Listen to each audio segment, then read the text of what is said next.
El canto de una ballena. Se dice que este sonido llega a penetrar en los sentimientos humanos. Los suspiros, las vibraciones, el habla de los seres más grandes que pueblan el planeta pueden oírse a 30 kilómetros de distancia. Desde Jonás hasta el Capitán Ahab, pescadores de todo el mundo los han perseguido. Los noruegos y japoneses lo hacen aún hoy, como lo hicieron hace mucho tiempo los nativos del Pacífico Sur, los míticos pescadores de las Azores y los indómitos arranzales del País Vasco. Por todos los mares, por todos los mundos.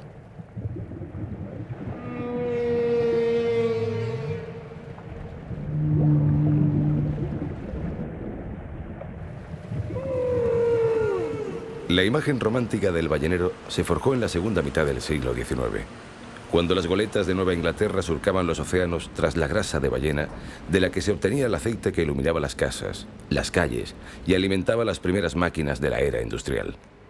Entonces nació la leyenda de New Bedford y de Nantucket, el centro ballenero más importante del mundo, cuando más de 60.000 hombres vivían de esta actividad.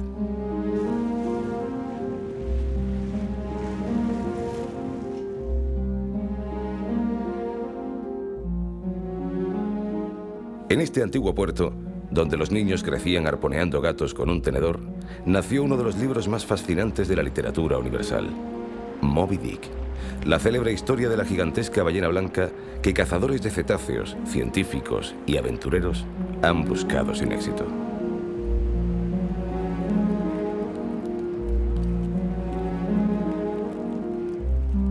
Herman Melville fue marinero de un buque ballenero y allí conoció la historia del Essex, famoso barco hundido por un cachalote en el Pacífico Sur. La tripulación logró ponerse a salvo en 3 pequeños botes, pero solo para emprender una aventura mucho más terrible que los coletazos de una ballena. Se enfrentaron al mar durante 90 días. Al principio comían los cadáveres de sus compañeros muertos, hasta que llegó la hora de sortear quién debía sacrificarse para alimentar a los demás. Solo sobrevivieron 8. Todos vecinos de Nantucket.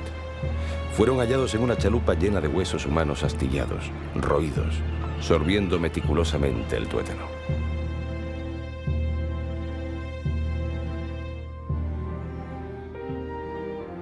Nantucket es hoy un pequeño pueblo de veraneo atestado de turistas, pero aún conserva el recuerdo de su pasado, cuando el negocio de la ballena lo copaban los cuáqueros y aquí se reunían los más variopintos aventureros, procedentes de todos los confines de la tierra. El destino y la sed de venganza del Capitán Ahab han creado unas imágenes cargadas de fuerza que sirven para identificar toda la costa de Nueva Inglaterra y han hecho famosa esta pequeña isla.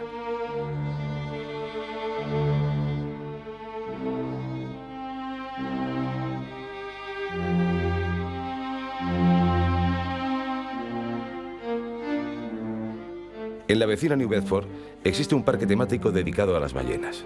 No solo fue una actividad económica importante, el libro de Melville y la película de Huston la han hecho popular. El famoso púlpito desde el que predicaba el vociferante pastor encarnado por Orson Welles se conserva hoy en una pequeña iglesia.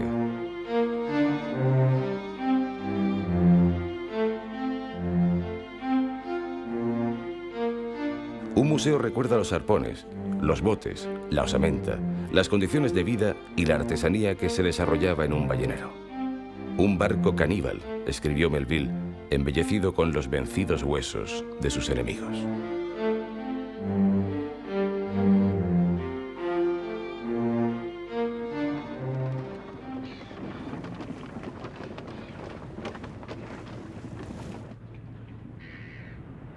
La goleta Ernestina pasea a un grupo de niños por el puerto para que conozcan la manera de navegar de sus antepasados. Esta goleta fue construida en las Azores y utilizada durante décadas en New Bedford para perseguir ballenas por todo el mundo. Hoy es el ejemplo vivo de una época indómita y parte de la historia de Nueva Inglaterra. Los colegiales ven de primera mano cómo se ganaban la vida los tripulantes en un barco ballenero.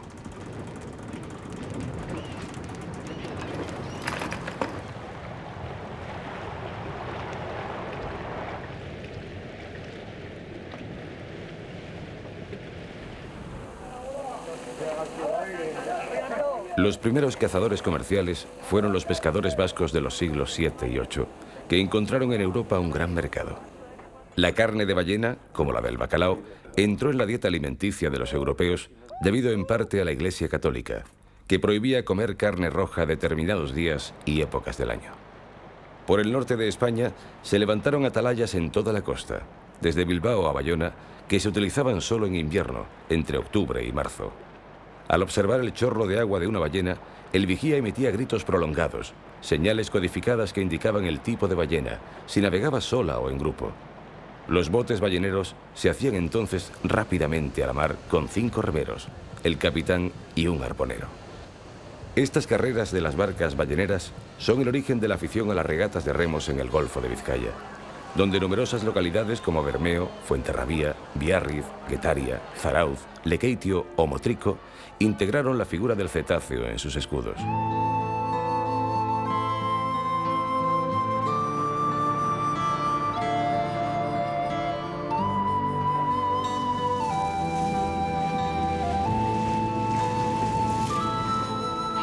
En la Edad Media, aquellos hombres dejaron de esperar a las ballenas para lanzarse tras ellas, persiguiéndolas por todos los mares del norte.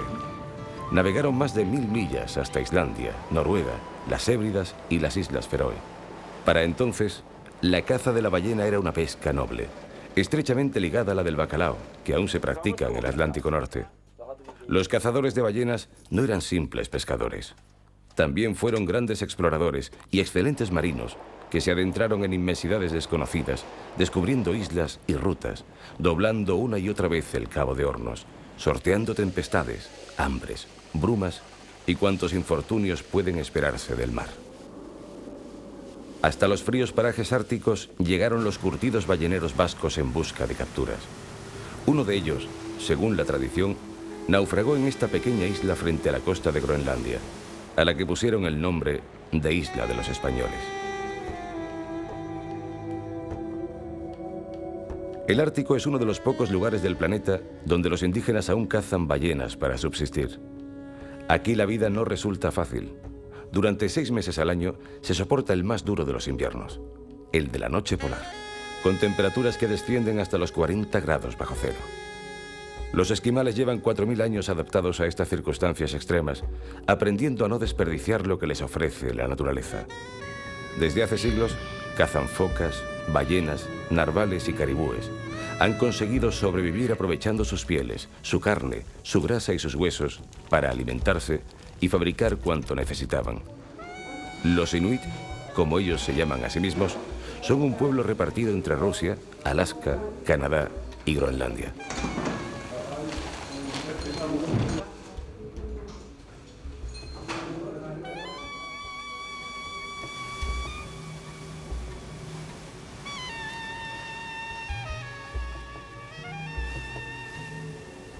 En Groenlandia viven la tercera parte de los inuit, en pequeños pueblos diseminados a lo largo de la costa oeste y sur de esta gran isla, que ellos llaman Kalaallit Nunaat, la tierra de la gente.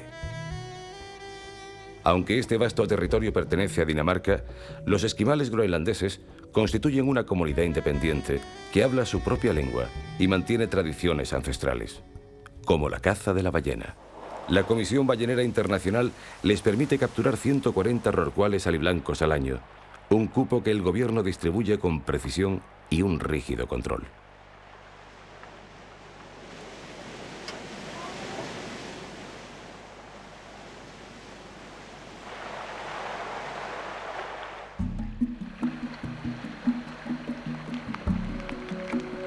Maniitsoq es un pueblo tan extenso como Suiza, donde solo viven 4000 personas.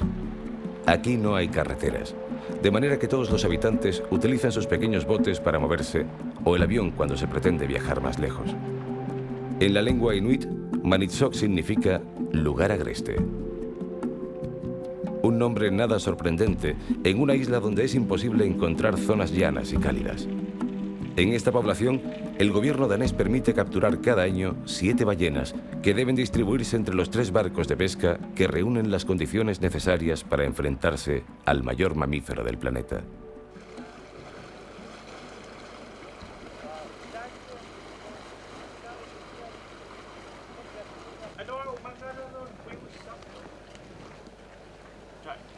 La familia Rosick Es propietaria de una de estas embarcaciones, el Carl Frederick, que es su único medio de vida. El abuelo, los hijos e incluso los nietos participan en las tareas de pesca. Ya no navegan en kayak, ni utilizan pantalones de piel de oso o chaquetones de piel de foca. Se acabó la época de los iglús, de la caza con flechas y arpones de mano. El progreso también ha llegado a este pequeño pueblo perdido en el Ártico. Pero la ballena sigue siendo una de las principales fuentes de riqueza del clan Rossig, una tradición que transmiten de generación en generación. Sigue siendo una aventura como las que narró Herman Melville.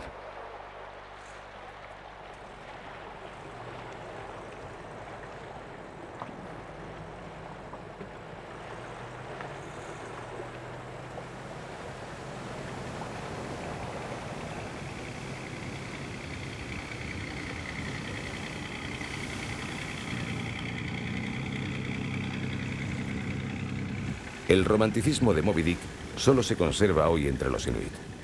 Todavía existe la incertidumbre de que un enorme cetáceo embista un barco o lo haga zozobrar con su enorme cola. La familia Rossig al completo sale a buscar la ballena.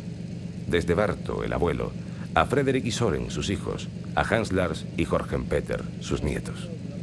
Nadie se queda en casa cuando se trata de cazar al enorme mamífero. Es una tarea ardua, pesada. Hay que navegar por el archipiélago que rodea Maritzburg en busca del ejemplar que la ley permite.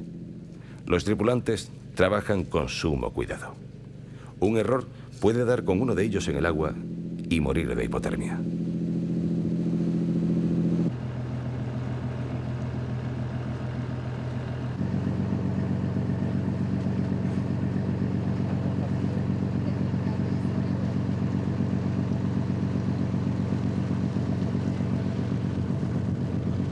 Los inuit de Groenlandia van exclusivamente tras el rorcual aliblanco que ellos llaman minke whale. Por el intrincado paisaje de islas y fiordos, la familia Rossig busca su ballena. Ya han cazado 32. Cada año capturan 2 o 3 en función del cupo que asigne el gobierno. Desde el mástil o en la cubierta, Jorgen y Hans observan el horizonte buscando durante horas o incluso días la aleta o el resoplido del animal.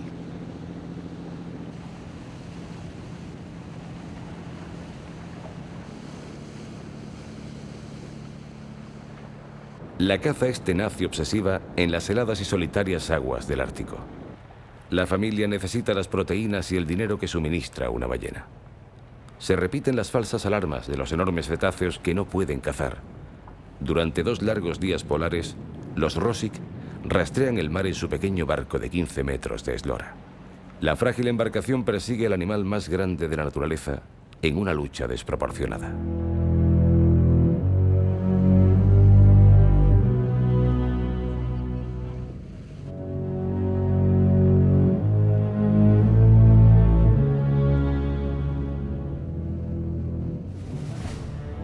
Al atardecer del segundo día, Barto ha localizado una aleta deseada.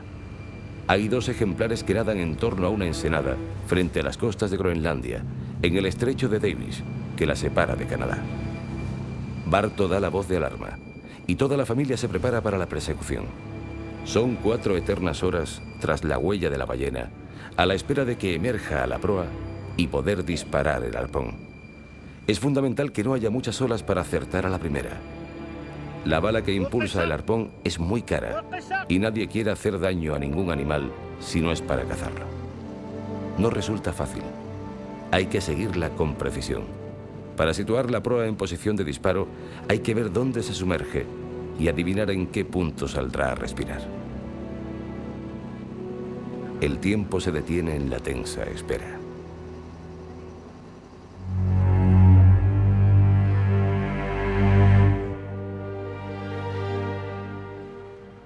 Tras la agotadora persecución, y cuando parece que los Rossig van a desistir, la ballena emerge frente a la proa. Barto prepara su arpón y suelta el disparo mortal que se clava en el lomo. El ejemplar es magnífico, la alegría inmensa, pero hay que estar atentos ante una reacción imprevista. La ballena mira desconcertada. Barto y Frederick disparan sus carabinas para evitar el peligro y matarla cuanto antes. Tras 20 disparos, el océano se tiñe de rojo. La lucha entre el hombre y el coloso ha terminado.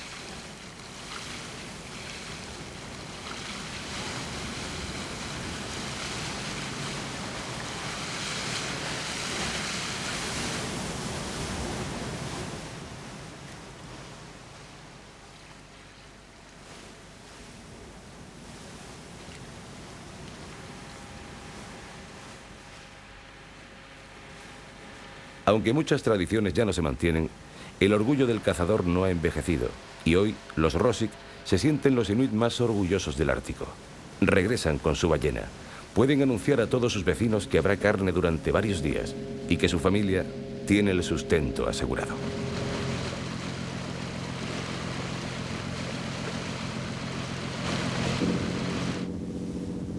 Por radio y mediante señales avisan a familia y amigos de la captura del cetáceo. El viaje de regreso se aprovecha para afilar los cuchillos y preparar el barco para transportar después la carne despiezada.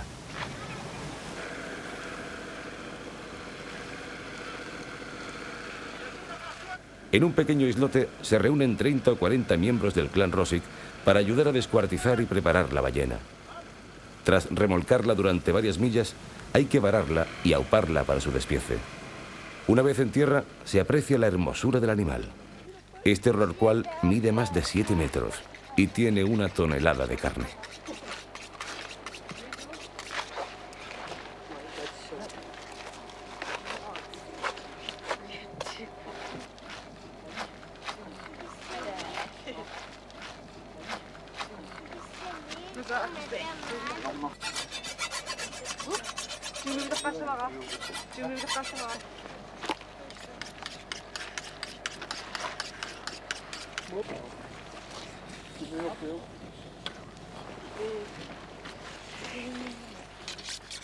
El clan Rosik no parece muy dado a melancolías ni romanticismos. Provistos de enormes cuchillos, Barto, Frederick, familiares o amigos y hasta los niños proceden a cortar y transportar la preciada carne para distribuirla y venderla. Las vísceras se desprecian y regresan al mar para introducirlas en la cadena alimenticia. Es todo un ritual festivo y sangriento.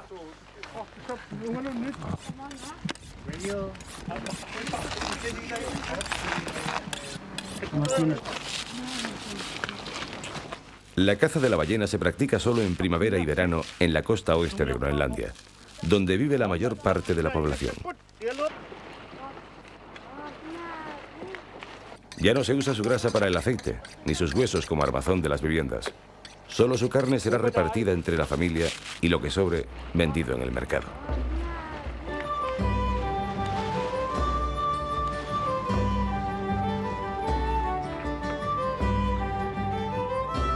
Al día siguiente, toda la familia participa en la venta de la carne. Los Rosik procuran hacer coincidir la cacería con los días de cobro, así que todo el pueblo se prepara para comprar. Antes, la única posibilidad de comer carne en estas latitudes era gracias a la ballena y el caribú. Ahora se puede conseguir cerdo y vaca en el supermercado, así que ya no resulta esencial para la dieta esquimal, pero comer carne de ballena sigue siendo una valiosa tradición.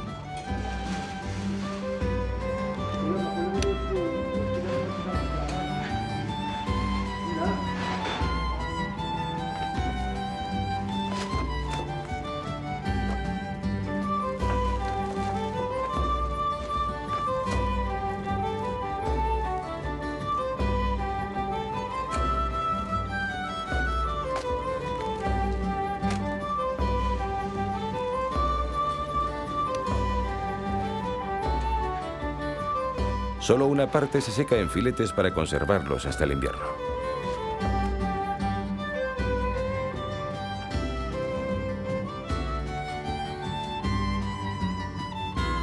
Para los inuit es un exquisito manjar.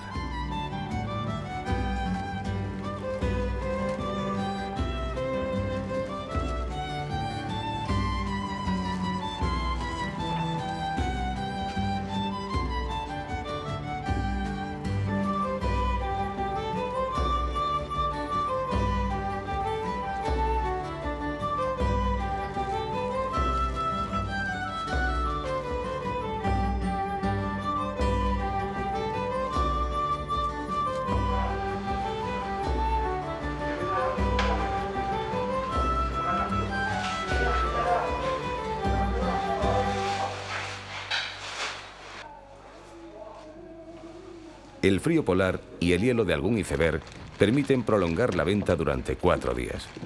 La exportación de carne de ballena está prohibida, así que a partir de entonces lo que haya sobrado se regala o se tira.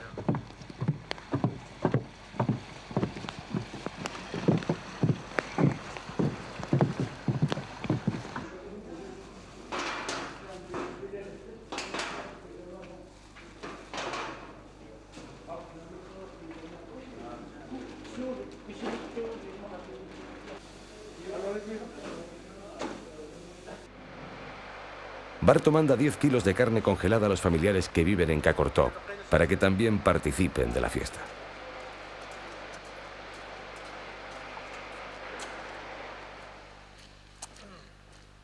El siguiente paso es cumplir con las autoridades.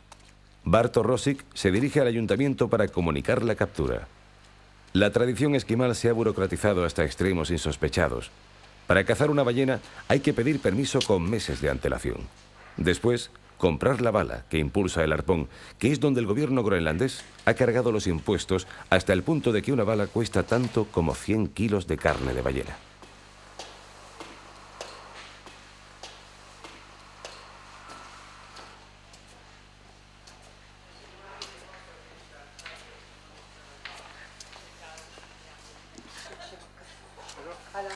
Rosic debe cumplimentar minuciosamente unos impresos donde detalla el tamaño, el tipo de ballena, el lugar donde la capturó, lo que halló en su estómago, si ha utilizado escopeta, adjuntando el casquillo de bala y una muestra de la carne para analizar los efectos de la contaminación.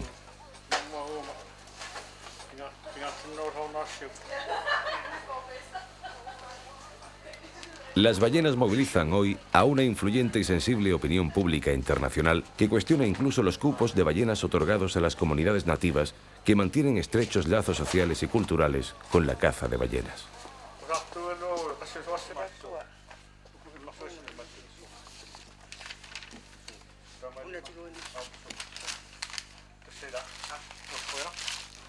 Por fin, la familia Rosic puede cocinar carne de ballena siguiendo la receta de sus antepasados. Este guiso se llama suasa. Es un estofado con harina, bacon, vegetales y leche. También se puede preparar con arroz. Todos se reúnen para degustar el manjar. En Japón, donde esta carne es muy cotizada, se pueden encontrar galletas ahumadas, bacon salado y cartílago crujiente de rorcual aliblanco.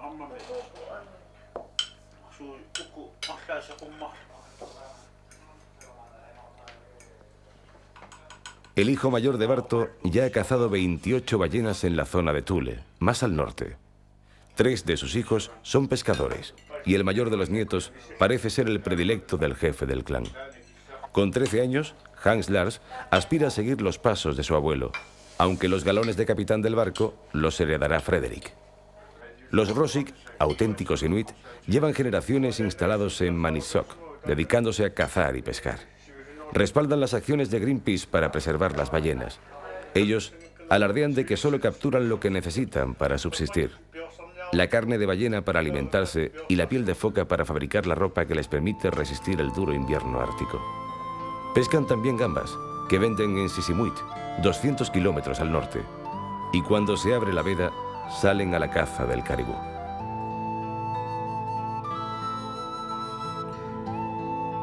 Barto, con 59 años, es el jefe del clan, integrado por 6 hijos y 10 nietos. Sus vínculos son muy fuertes. No se rompen aunque se casen y creen otras familias que seguirán ligadas al clan. Desde pequeño ha vivido de la pesca, como hizo su padre y su abuelo antes que él. Primero en pequeñas lanchas y desde hace 35 años con el Carl Frederick. Se queja del descenso de las capturas. De ahí que las 3 ballenas que cazan cada año sean esenciales para la familia. Los Rosic ya tienen el permiso para ir tras la segunda de esta temporada. Será la número 33 que capturen en este barco. Antes de que acabe el verano polar, el Carl Frederick navegará de nuevo por las frías aguas del Ártico para enfrentarse a una ballena. Como han hecho los inuit generación tras generación, a mano, en kayak, con arpón o en modernos barcos de fibra, pero siempre retando a estos enormes mamíferos y al indómito mar. Son los últimos balleneros.